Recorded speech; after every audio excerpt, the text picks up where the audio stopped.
আউযুবিল্লাহি মিনাশ শাইতানির রাজিম। কিছুক্ষণ আলোচনা করি। আলোচনার প্রেরণা জাগলো। আসলে আলোচনা অনেক দিন ধরেই করার পরিকল্পনা করছি। কোরবানি ঈদের পরে আর কি শুরু করব। তারপরেও অফিস থেকে বাসায় আসার সময় একটা পোস্ট চোখে পড়লো। তা ভাবলাম যে এ বিষয়ে কিছু বলি, কারণ তখন রাগ কন্ট্রোল হচ্ছিল না। মানুষের গুমরাহিতা বা কি বলতে পারি, এটা মানুষের যে গুমরাহ মনোভাব, ভুল বা সঠিক, মানে এই যে আমাদের বাংলাদেশের রাজনৈতিক দলের মতন যে আমার দলই ঠিক, ভুল করলেও ঠিক, বিষয়টা এমন আর কি। তার আগে প্রশ্নটা দেখায়নি, তাহলে বুঝতে পারবেন যে কি বিষয়ে আলোচনা করতে চাচ্ছি। প্রশ্নটা হলো এখানে,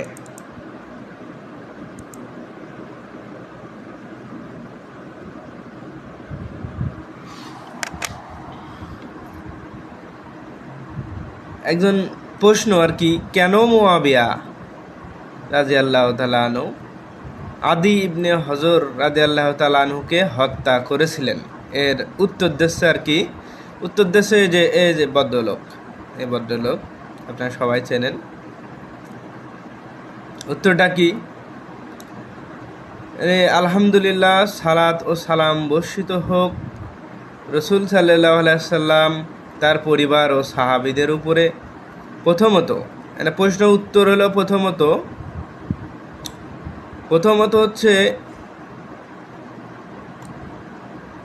এতটুকু হলো। প্রথমত হলো হজর ইবনে আদি তিনি সাহাবী ছিলেন কি না এ বিষয়ে মতভেদ আছে। এই যে মতভেদ, মানে দেখবেন যে তাদের ভালো না লাগলে, তাদের যে সমস্যা আছে সে নিয়েই এটা মতভেদ আছে। মতভেদ বা সনদ দুর্বল বিভিন্ন আছে, তাদের কিছু প্যাটার্ন আছে, সেই প্যাটার্ন দিয়ে বাতিল হয়ে যায়। এর কারণ কি? মতভেদের কারণ কি?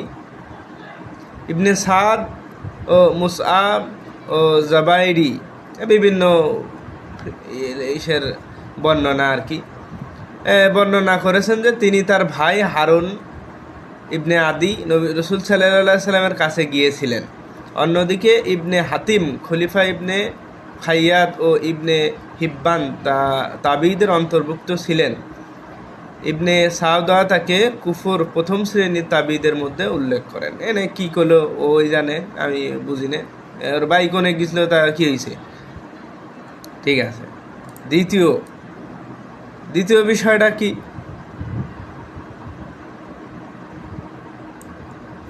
দ্বিতীয় বিষয় হলো মুআবিয়া রাদিয়াল্লাহু তাআলা আনহু কেবল কথার মাধ্যমে বিরোধিতা করলে তাকে হত্যা করতেন না। মানে মুআবিয়া যদি কেবল কথার মাধ্যমে হত্যা করতো, তাহলে তার কথার মধ্যে বিরোধিতা করতো, তাহলে তার হত্যা করতো না। বরং ইতিহাস গ্রন্থগুলোতে এসেছে যে এইটুকুলো বানানো ইতিহাস, বিষয়টি কথার সীমা ছাড়িয়ে কর্মের রূপ নেয়। আসলে হজর ইবনে আদি ছিল আর প্রথম যুগের সাহাবী, কিন্তু ওই জয় ঝামেলার ভিতরে নেই। ঠিক আছে, মিছে কথা আর কি। যেমন হজর ও তার সঙ্গীরা মুআবিয়া রাদিয়াল্লাহু তাআলা আনহু শাসন ব্যবস্থার বিরুদ্ধে পদক্ষেপ নেন। পাগলে কামড়াইছে না, এলো মিছে কথা। যেন আলীর মতন লোক, মক্কা মদিনার লোকরা সাপোর্ট দেয় না, এখানে হজর ইবনে আদি তো তুচ্ছ একজন লোক, মিছে কথা। হাসান হোসাইন রয়েছে বাইছে, মিছে কথা। ওর যুদ্ধ ঘোষণা করার ক্ষমতাই নেই। ও তো আপনারা নামে কোনোদিন শোনেন নাই। যাই হোক, তবে সে একজন সাহাবী, প্রথম যুগের সাহাবী আর কি। তার বিরুদ্ধে মুআবিয়া রাদিয়াল্লাহু তাআলা আনহু সহনশীল স্বভাবের। আরে বাপরে, সহনশীল স্বভাব, আচ্ছা ঠিক আছে। কিন্তু শাসন কার্যে তিনি সফল বিবেচনা করতেন। তিনি উসমান রাদিয়াল্লাহু তাআলা আনহুর ঘটনা পরিপ্রেক্ষিতে শিক্ষা এটা ঠিক আছে, শিক্ষা নিয়েছিলেন, এটা ঠিক আছে।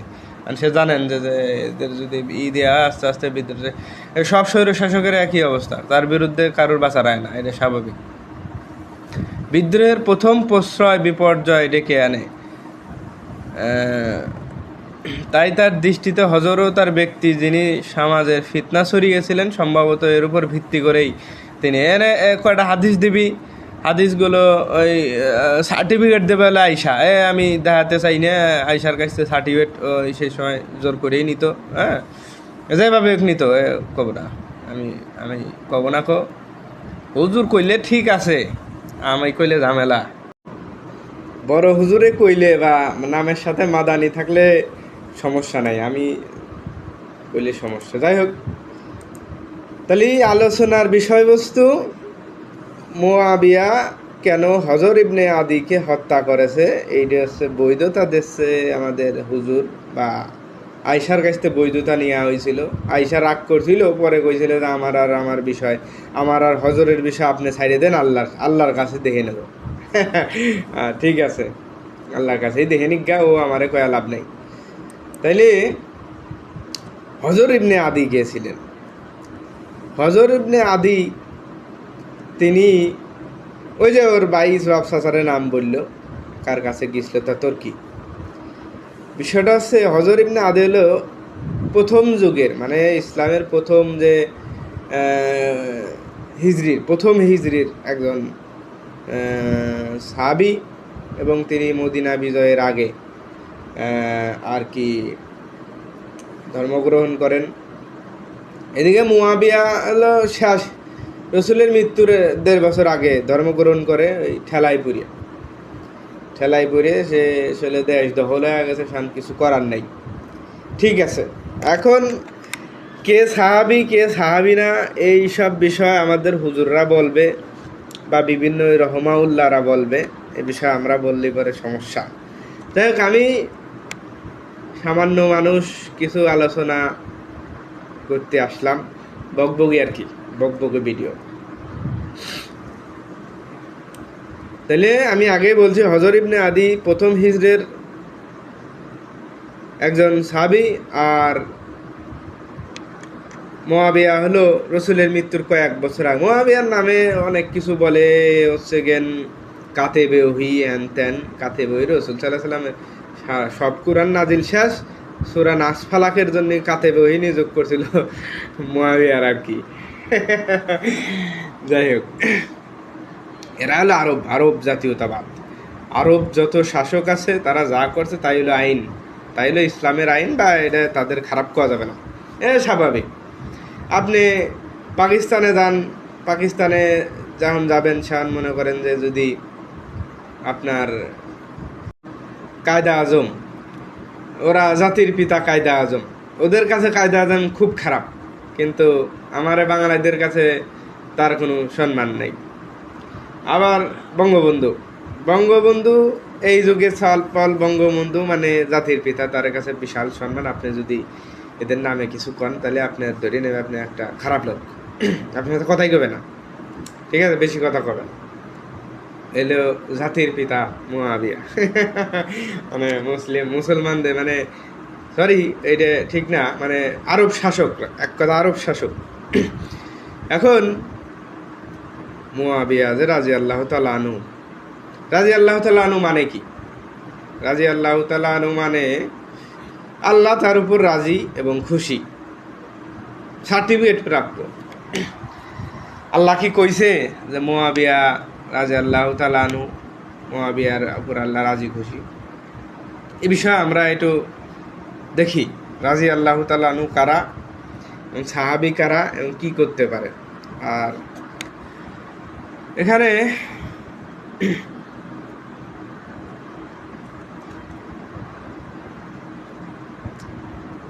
এ বিষয়ে সূরা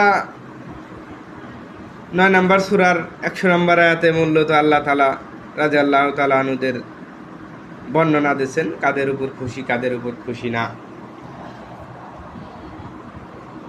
তাইলে এ বিষয়ে আগে একবারে এক আয়াত করে কিছু বলা যাবে না, আমরা এক এক করে পড়ব, ঠিক আছে।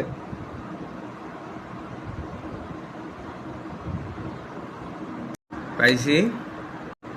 এই যে আমরা এনে একটু এইখান থেকে আর কি শুরু করব। তারা তোমাদের কাছে শপথ করে যাতে তোমরা তাদের প্রতি সন্তুষ্ট হও, কিন্তু যদি তোমরা তাদের প্রতি সন্তুষ্ট হও তবে নিশ্চিত আল্লাহর অবাধ্য সম্পদের প্রতি সন্তুষ্ট নন, সম্প্রদায়ের প্রতি সন্তুষ্ট নন। এলো অবাধ্য সম্প্রদায় কারা? এই যে এখানে দেন,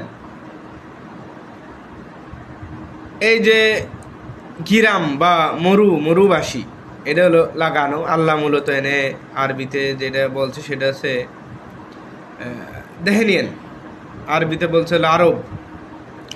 এই যে আরবের কুফর ও মুনাফিকিতে আরো কঠোর, মানে কঠোর কুফর ও মুনাফিকেরা, এবং তারা আল্লাহ তার রসুলের উপর যা নাজিল করেছেন তার সীমানা জানার অধিক যোগ্য। আল্লাহ সর্বজ্ঞ প্রজ্ঞাময়। তাহলে এলে মুনাফিকিতে সেরা আরবের লোক এবার রসুলের কাছে আইসে এরা লেগেন এমনভাবে কয়, এই যে শপথ করে কয় যাতে রসুল সন্তুষ্ট হয় আর কি, ঠিক আছে? এলো আরবের লোক। আবার কি করছে আরবের মধ্যে, এই যে আরবদের মধ্যে কেউ কেউ তাদের ব্যয়কে ক্ষতি মনে করে এবং তোমাদের জন্য বিপদের অপেক্ষা করে। তাদের উপর মন্দ বিপদ আসবে, আর আল্লাহ সর্বশ্রোতা ও সর্বজ্ঞ। তাহলে এনে আবার আরব করে, যে আরবরা এই কাহিনী আর কি। আরব করে এই মাঝখানে এসে আল্লাহ বলতেছে, এই যে মাঝখানে আবার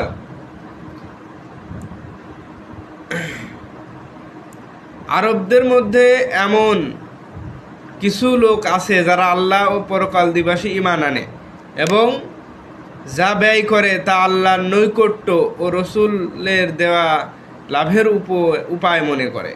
জেনে রেখো তা আল্লাহর জন্য নৈকট্যর মাধ্যম।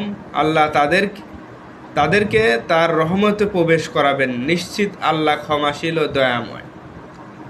তাহলে এনে এই যে এই দিক নিন্দে করলো আল্লাহ, প্রথমে আরবদের নিন্দে করলো কয়াতে। এনে কসে সাহাবীরা ভালো, কোন সাহাবী ভালো? এনে এই যে আল্লাহ এনে বলছে, আমরা আল্লাহ এটা খুব ভালো করেই জানতো। আল্লাহ তো গায়েবের মালিক, যে আমরা মোল্লার গোষ্ঠী এই আরবের সব মানুষের ভালো পাবো। এই জন্য আগে এনে নিন্দে করছে এই আল্লাহরা এই মুনাফিকিতে শিরা, কঠোর মুনাফিক। এরা দান সদকা যেটা করে এটা মনে করে জরিমানা। এখানে আবার করলো সাহাবীরা ভালো। এনে কি বলতেছে, মুহাজির আনসারদের অগ্রগামী এবং যারা উত্তমভাবে তাদের অনুসরণ করেছে। উত্তম এনে কিন্তু আমরা বাক করি যে এবং উত্তম, এবং এনে বিষয়টা কি? বিষয়টা হলো আনসার এবং মুহাজির এর সাথে জড়িত, এদের যারা অনুসরণ করেছে। কারা অনুসরণ করছে এ বিষয় দেখাচ্ছে এইসের নিচে আমি আছে, এটা হলো 56 নম্বর সূরা আছে যে অনুসরণ কারা করছে। এনে মূলত হলো এই যে মুহাজিররা আনসাররা মূলত মুহাজিরদের অনুসরণ করেছে, ঠিক আছে? এই বিষয়ে দেখাচ্ছি। তাহলে রাজি আল্লাহ তাআলা তাদের অনুসরণ করেছে, আল্লাহ তাদের প্রতি সন্তুষ্ট, তারাও তার প্রতি সন্তুষ্ট। মানে আল্লাহ এবং এরা রাজি আল্লাহ তাআলা আনহু, এটা হলো সার্টিফিকেট, আল্লাহ তাদের প্রতি সন্তুষ্ট। তিনি তাদের জন্য প্রস্তুত রেখেছেন জান্নাত, যার নিচ দিয়ে নদী প্রবাহিত। তাইলে এনে রাজি আল্লাহ তাআলা এনে আবার দেখেন, এনে এলো রাজি আল্লাহ তাআলা সার্টিফিকেট দিল। তার আগে কইলো যে এরা হলো মুনাফিকিতে সেরা। এরপরে আবার কি কয় দেখেন, এই যে এনে আবার এনে কি কয়, এই যে তোমার আশেপাশের আরবের মধ্যে মুনাফিক রয়েছে, তোমার আশেপাশে আরবের মধ্যে মুনাফিক রয়েছে। মদিনাবাসীদের মধ্যেও তারা মুনাফিকিতে অভ্যস্ত, মানে এরা মুনাফিকিতে আসলে অভ্যস্ত। তুমি তাদের জানানো না, তুমি তাদের জানো না, আমি তাদের জানি। মানে রসুল এগুলো জানতো না যে এই যে হাদিস আছে যে রসুল আলীর কাছে মুনাফিক করে আছে লিস্ট দিয়ে গেছিল, এগুলো মিছে কথা, মিছে কথা এগুলো। আসলে রসুল এগুলো জানতো না। আমি তাদের 2বার শাস্তি দেব, তারপর বড় শাস্তির দিকে ফেরত নেবো আর কি। এদের এদের এই মুনাফিক করে শাস্তি দিবি, ঠিক আছে, মানে শাস্তি দেওয়ানো হচ্ছে আর কি। এই কাফের ঘরে পাও না চাটলে বাঁচে না আর কি, শিয়াদের হাতে মার খায়। যাই হোক, তাইলে কি এলো,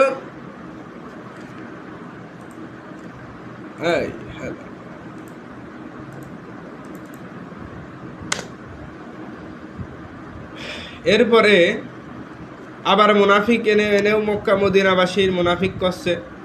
আবার কিছু লোক আছে যারা নিজেদের গুনাহ স্বীকার করেছে, তারা ভালো কাজ মন্দ কাজ মিশিয়েছে। আশা করা যায় আল্লাহ তাদের তওবা কবুল করেন, মানে এরা এদের তওবা কবুল কথা করছে আর কি। এই যে এনে এই জায়গা দেখেন, এই জায়গাটা মূলত এই যে অনুসরণের যে বিষয়টা আর কি। আর যারা তাদের আগে ওই নগর মানে মদিনার আর কি, মদিনায় বসবাস করেছে এবং ঈমান গ্রহণ করেছে, তারা তাদের কাছে হিজরত করে অগতরে ভালোবাসা এবং তাদের যা দেয়া হয়েছে তার জন্য নিজেদের অন্তরে কোনো চাহিদা অনুভব করে নাই। তারা নিজেদের প্রয়োজন থাকা সত্ত্বেও তাদের নিজেদের মধ্যে প্রাধান্য দেয়, মানে তাদের নিজেদের উপর প্রাধান্য দিয়েছে হিজরতকারীদের। মানে তাহলে মূল বিষয়টা কি? মূল বিষয় হচ্ছে মুহাজিররা যে হিজরত করেছিল আর আনসাররা তাদের অনুসরণ করে তারা যা বলছিল সেটার উপর প্রাধান্য দিছিল, এরা এদের উপরে আল্লাহ রাজি এবং খুশি। তাহলে মুআবিয়া কি এর ভিতর পড়ে? না, মুআবিয়া এর ভিতর পড়ে না। আনসার ও মুহাজির ততদিনই ছিল যতদিন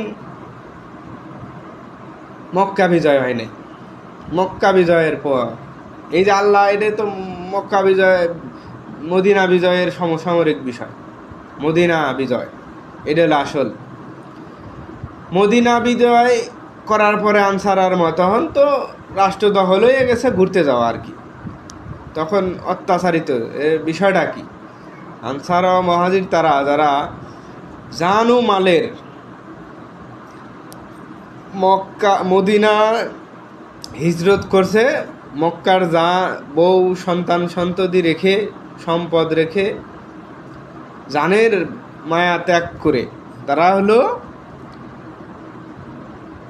হিজরতকারী।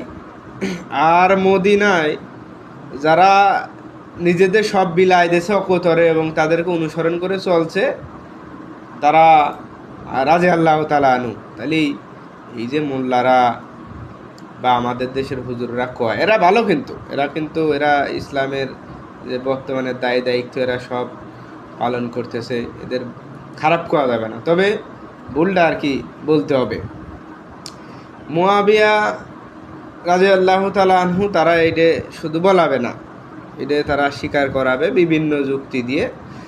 তাহলে মুআবিয়া হলো হযর ইবনে হাদিকে হত্যা করছে তার বৈধতা দেওয়ার জন্য। এর ভাই কার সাথে কি অপকর্ম করছে, তাবিরা তার সে করছে, মানে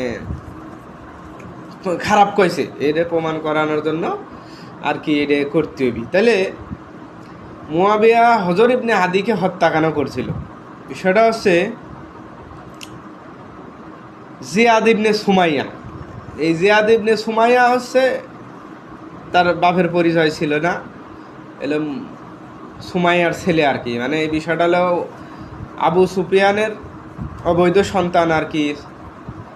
আবু সুফিয়ান আর কি স্বীকার করছিল না যে এই জিয়াদ হলো আমার সন্তান, তো এই জন্য এর মান নামে আর কি জাহিলি যুগে আবু সুফিয়ান তার জন্ম দেয় আর কি। আবু সুফিয়ানের অবৈধ সন্তান আর কি স্বীকার দিছিল না। এই জিয়াদ ইবনে সুমাইয়া ভালো নেতা ছিল, মানে ভালো নেতা বলতে যোদ্ধা ছিল। তো মুয়াবিয়া হলো এই ভয় পাইছিল, যে ভয় পাইতো যে এ তো আলীর পক্ষে রয়েছে, কিভাবে নিজের পক্ষে নিয়ে আসা যায়। আলীর মানে হাসান হুসাইনের পক্ষে, নিজের পক্ষে ছিল না। এখন এই মুগিরা এরা তো বিচক্ষণ রাজনীতিবিদ আর কি, ওই আবু সুফিয়ানের সময় থেকেই। মুগিরা আবু সুফিয়ানের বুদ্ধি দিল যে এই যে জিয়াদ ইবনে সুমাইয়া এলো, তো সবাই মক্কা নগরের মানুষ জানতে যে এলো আবু সুফিয়ানের ছেলে, স্বীকারোক্তি দেয় নাই। সর্বশেষ এনে এই একটা চক্রান্ত করলো যে আবু সুফিয়ানের যে কুকর্ম এদের স্বীকারোক্তি দিল হলো মুয়াবিয়া। এটা কি শরিয়াতে জায়েজ আছে? ইসলামের নিয়ম হচ্ছে অবৈধ সন্তানের স্বীকারোক্তি নাই, এটা তো অন্যজন দিতে পারবে না।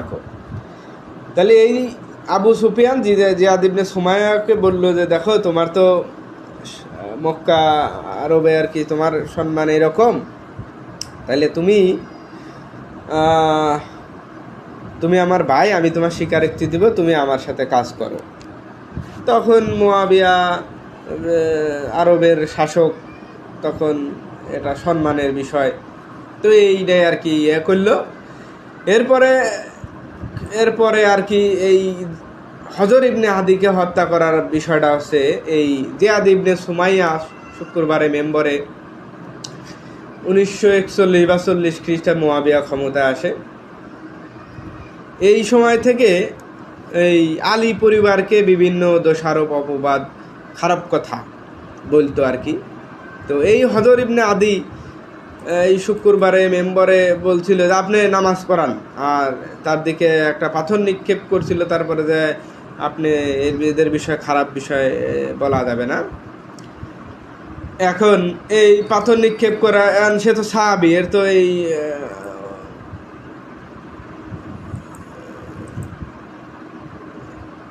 এই আর কি এই সুমাইয়ার ছেলে আর কি, এত কিছু বলার নাই, সে তো একজন ভালো সাহাবী, এগুলো মক্কার লোক জানতো। এখন কি করা যায়? সে নামাজ পড়াতে দাঁড়াইলো। এরপরে মুয়াবিয়ার কাছে আর কি নালিশ দিল। এখন মুয়াবিয়া হজর ইবনে আদিকে ডাকলেন, ডাকিয়ে বললো তুমি কি মানো যে আমি শাসক? বললো যে হ্যাঁ মানি। তা বলে তোমার এটা এই মানাকে তোমাকে বাঁচাইতে পারবে না। তাকে হত্যার আদেশ দিলে, তাকে হত্যা করা। এখন কিসের ভিত্তিতে তার হত্যা করা হলো, শরীয়তে সমর্থিত করে কিনা হুজুররা এই বিষয় ক্লিয়ার করে না, যে একজনের দিকে পাথর নিক্ষেপ করলে তার হত্যার আদেশ আসে কিনা। যদি আসে কিসাসের আইন অনুযায়ী তাকে অপমানিত বা কিছু পাথর নিক্ষেপের বিনিময়ে পাথর নিক্ষেপ আসতে পারে। তাকে হত্যার বা কতলের নির্দেশ আসে কিনা এ বিষয়ে আসলে ক্লিয়ার করে না এরা।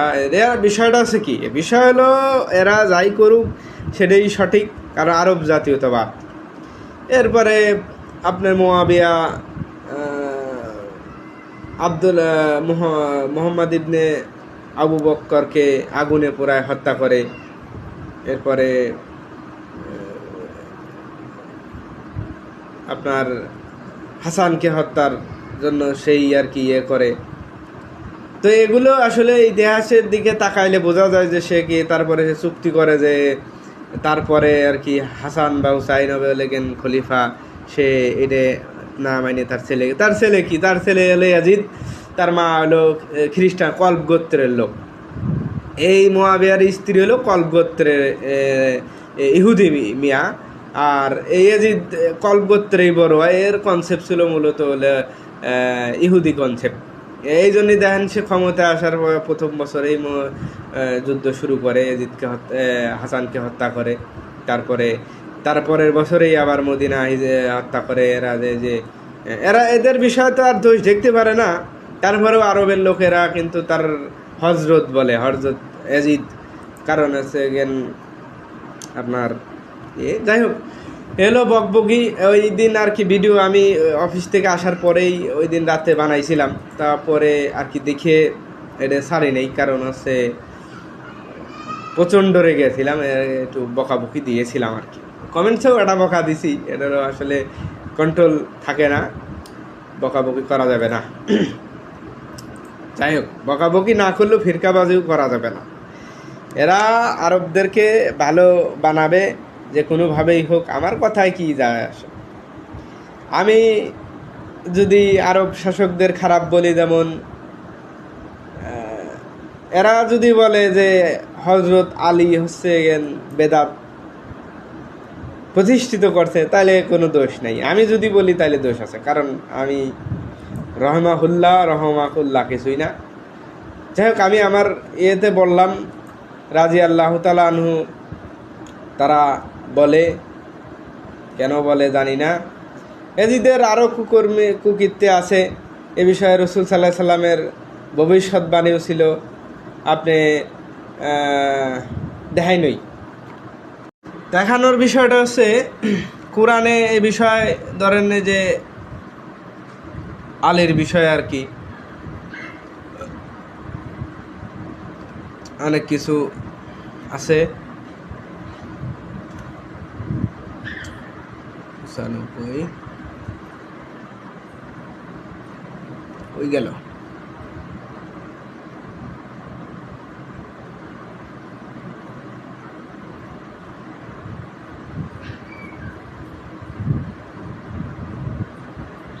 দেখ নাইকো মুখে বলি, এলো বুখারী শরীফের 2812 নম্বর হাদিস। এখানে রাসূল সাল্লাল্লাহু আলাইহি সাল্লাম বলছে আম্মারকে হত্যা করবে বিদ্রোহীরা, তারা জাহান্নামী। বিষয়টা এটুকে করে নিয়েন। এই আম্মারকে হত্যা করছে সিফফিনের যুদ্ধে মুয়াবিয়া। তাহলে এই হাদিস, আমি যদি একটা হাদিস না মানি, যদি বলে এই হাদিসটা আমি মানি না, আমার বলে যে হাদিস অস্বীকারী। হ্যাঁ, আর এরা না মানলে কোনো সমস্যা নেই। আবার আরও রাসূল সাল্লাল্লাহু আলাইহি সাল্লাম বলছেন যে তিরমিজির হাদিস আর কি, যে আলীকে যারা বিরোধিতা করে তারা মুনাফিক, আলীর যারা পক্ষে থাকে তারা ইমানদার, আলীর যারা বিরোধিতা করে তারা মুনাফিক। এখন আপনারাই জানেন কারা বিরোধিতা করছে। এ বিষয় কি, এ বিষয় সব সার্টিফিকেট নেয় খালি আয়সার কাছতে। আয়সা যেটা সার্টিফিকেট দেয় সেইটা হচ্ছে ঠিক। অথচ রাসূল সাল্লাল্লাহু আলাইহি সাল্লাম কিন্তু অনেক জায়গা বলে গেছে, অনেক হাদিসে বলছেন যে আমি যার মাওলা, আলী তার মাওলা। আবার বলছেন যে আমি হলাম জ্ঞানের শহর, আলী তার দরজা। আলীর বিষয়ে অনেক প্রশংসা আছে। তারপরে মুসার ভাই হারুনের ন্যায়, মানে বলছেন যে আলী হচ্ছে মুসার ভাই হারুনের ন্যায় আমার কাছে আর কি। এই যে আপনি দেখাই কোরআনে আল্লাহ বলছেন যে আমার পরিবার, আর মুসা আছে বলছেন আল্লাহর কাছে, আল্লাহ আমার পরিবার থেকে আর কি হারুনকে আমি উজির হিসেবে দেখতে চাই। তো একটা যুদ্ধে যাওয়ার সময় রাসূল সাল্লাল্লাহু আলাইহি সাল্লাম মক্কা মদিনার দায়িত্ব আলীর কাছে দিয়ে গেছিল। তা যুদ্ধ নিছিল না, আলী মন খারাপ করছিল। পরে রাসূল সাল্লাল্লাহু আলাইহি সাল্লাম বলছিল যে আলী তুমি হচ্ছে মুসার ভাই হারুনের মতন আমার কাছে আর কি, মানে উজির আর কি, মক্কা রসুলের পরিবর্তে উজির আর কি। কিন্তু পরবর্তী উজির তো, যাই হোক, ওই বিষয়ে আমি যাব না, ওই বিষয়ে আমি বলতে চাই না। এই হলো অবস্থা বকবকি। তাইলে মুয়াবিয়া আলীর বিরোধিতা করছে, এটা দোষের না, কিন্তু হজর ইবনে আদি মুয়াবিয়ার বিরোধিতা না, জিয়াদের বিরোধিতা করার জন্য তার হত্যা, মোহাম্মদ ইবনে আবদুল্লাহর আগুনের পুরায় হত্যা, খেলাফতের বিরুদ্ধে আর কি সংগ্রাম। এডে আল্লাহ তাআলা কোরআনে কি বলছেন? আল্লাহ তাআলা বলছেন যে ফাসেক মানে ফাসেকরা, তার বিদ্রোহীরা, বাগীরা আমার কাছে অপছন্দনীয়। বাগী মূলত খেলাফতের বিরুদ্ধে যারা বিদ্রোহ করে তারা হলো বাগী। আমার আবার শিয়া হয়েন না, আমি ইতিহাস ও ধর্ম বিষয় স্টাডি করি। তাহলে এরা হলো এনে মনে হচ্ছে যে পতাকাবাহী। এরা মুয়াবিয়া হলো সুন্নি ইসের পতাকাবাহী। আবার যদি আলীর প্রশংসা করলি শিয়া হয়ে যাচ্ছি, আর মুয়াবিয়া ভুল ত্রুটি বললে আমি শিয়া হয়ে যাচ্ছি, আর ওমর এদের যদি প্রশংসা করি তাহলে পরে আমি, মূল বিষয় কি, মূল বিষয় তারা কেউ শিয়া সুন্নির কারোর পতাকাবাহী ছিল না, আমরা তৈরি করছি অতি উৎসাহী রঞ্জিত হয়ে এদের বিষয়ে প্রশংসা করি, যেগুলো আসলে ঠিক না। আর আপনিও পারবেন, রহমাউল্লাহ উলি পরে আপনিও পারবেন। আজকে এ পর্যন্তই, আল্লাহ হাফেজ।